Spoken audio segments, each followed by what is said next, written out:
sampaikan kita bisa mengambil pelajaran dan dapat mengamalkan dalam kehidupan kita sehari-hari.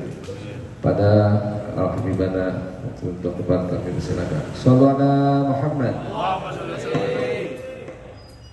Bismillahirrahmanirrahim. Assalamualaikum warahmatullahi wabarakatuh. Waalaikumsalam warahmatullahi wabarakatuh. Alhamdulillah rabbil alamin. Wa bihi nasta'in ala umuri dunya waddin. Wassalatu wassalamu ala asrafil anbiya wal mursalin sayyidina wa maulana Muhammadin wa ala alihi wa sahbihi ajma'in. Amma ba'd. Yang saya hormati guru kita, orang tua kita, Ustaz Amin, semoga Allah Ta'ala permudahkan urusan beliau. Allah Ta'ala lancarkan semua perjuangannya beliau.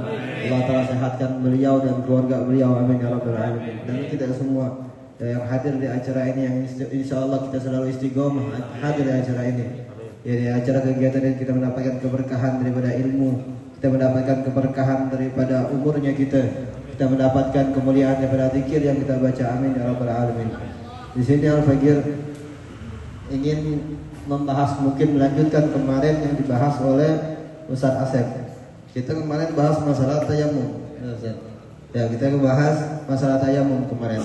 Kita Al-Fagir pengen sedikit menjelaskan ya, yang beliau sampaikan asal di dalam dalil tentang diperbolehkannya tayamum, disyariatkannya tayamum. Di dalam Al-Quran Allah Ta'ala mengatakan, wa in kuntum marada aw ala safarin aw jaa ahadun minkum minal ghaiti falam tajidu ma'an fatayammamu sa'idan tayyiban famsahu biwujuhikum wa aydikum innallaha kana afuwan ghafura. Allah Ta'ala mengatakan, wa in kuntum marada, jika kalian dalam keadaan sakit, wa in kuntum marada aw ala safarin, atau kalian dalam perjalanan, au ala safarin au jaa ahadun minkum minal ghaiti, atau kalian datang keluar daripada tempat buang hajatnya kalian. Nah, di sini kita habis melakukan pembatalan wudu. Jika seorang di antara kita membatalkan wudu, kemudian kita dalam keadaan sakit, kata Allah Ta'ala, atau kita dalam keadaan safar. Para ulama mengatakan kenapa dalam keadaan perjalanan? Maknanya di sini bukan dalam keadaan perjalanan secara mutlak, tapi maknanya ketika kita tidak mendapatkan air. Karena orang zaman dulu biasanya kalau melakukan perjalanan susah buat menemuin air. Nah, apalagi orang-orang Arab. Ya, orang-orang Arab jalannya di padang pasir, ya, di gurun. Mereka buat dapetin air susah. Nah, di sini para ulama mengatakan makna alasan tadi tersebut jika tidak mendapatkan air. Nah, jika kita tidak mendapatkan air atau kita dalam keadaan sakit untuk menggunakan air, tidak bisa. Ya, baik sakit tersebut karena ya apa namanya, emang ada para ulama mengatakan tidak ada air itu ada dua. Ada karena tidak bisa menggunakan, airnya ada tapi tidak bisa menggunakan karena kita sakit. Ya, termasuk orang yang nanti ada masalah namanya mas'alatul jabirah, orang yang mengenakan perban. Wah, kita misalkan waliyadzubillah ada orang kecelakaan, ya, kemudian badan dia diperban, bagaimana itu wudunya? Nah, itu nanti ada masalahnya, masalah dengan tayamum. Maka ini masalah tayamum kita penting buat belajar. Kita penting buat mengetahui masalah tayamum. Kenapa? Karena bergantungan dengan semua keadaan kita tentang sholat. Ya, sholat kita bergantungan dengan wudu.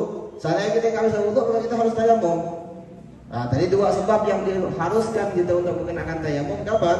Yang pertama ketika dalam keadaan sakit, yang kedua ketika dalam keadaan tidak ada air. Nah, kemudian bagaimana cara tayamum? Allah Ta'ala mengatakan famsahu biwujuhikum wa aydikum. Dua hal yang harus diusap. Dua hal yang harus dibasuh dengan teguh daripada anggota tubuh kita. Pertama Allah mengatakan famsahu biwujuhikum, wajah kita. Mana itu wajah?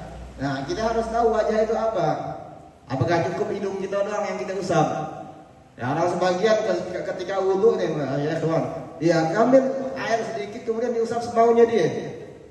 Ya, dia ngambil air kemudian diusap semaunya dia, nggak kena semua.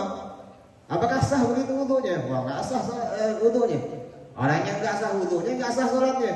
Wah, itu nungging berjam-jam percuma. Kalau wudu itu nggak sah percuma. Kenapa? Sholat itu nggak sah. Ya, nggak ada pahalanya. Nah, di sini pentingnya ilmu.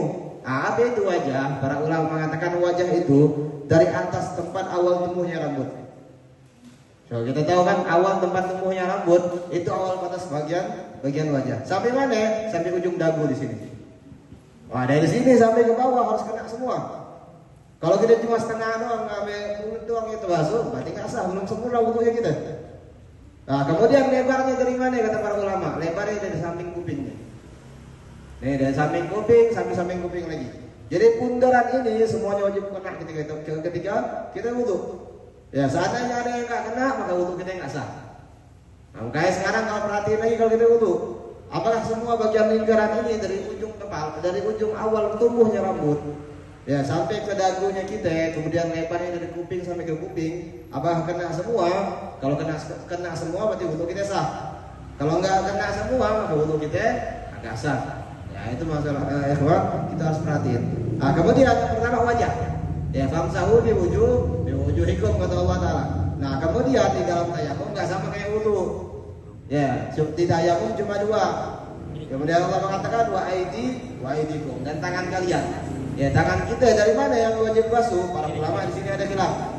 Ya, para ulama ada perbedaan pendapat. Tapi muktamadnya para ulama mengatakan sama kayak di dalam wudu. Di dalam wudu sampai mana? Sampai di sini, sampai perbatasan siku. Ya, ketemunya dua tulang ini, nah di sini sampai ketemu. Ya, yang wajib. Kemudian para ulama mengatakan biar kita yakin, lebihin sedikit.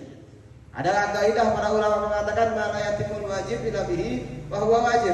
Kalau kita seandainya nggak bakalan bisa ngepres, kita mau ngepas tuh bagian pas tulangnya nggak bakalan bisa, susah. Maka lebihin sedikit biar apa? Biar kita yakin kalau yang kena itu semua. Maka lebihin sedikit. Sunnah para ulama mengatakan sampai pertengahan otot di sini. Ya, sampai pertengahan otot di sini. Nah, di sini sunnahnya di dalam wudu atau tayamum. Mau di dalam wudu atau dalam tayamum, lebih-lebih dalam wudu disunnahkan sampai pertengahan otot di sini. Nah, kemudian harus kena semua. Ya, di dalam membasuh muka ataupun di dalam membasuh tangan. Ya, di dalam tayamum itu bukan cuma wudu. Orang yang janabah yang perlu mandi wajib pun tayamum ketika nggak ada air. Bagaimana cara mandinya? Ya, ada sebagian sahabat dulu yang mereka nggak paham. Ya, kemudian ada sebagian sahabat Arabi, orang-orang Badui. Ketika dia nggak tahu dia dalam keadaan janabah, dia tahu kalau orang janabah itu harusnya tayamum.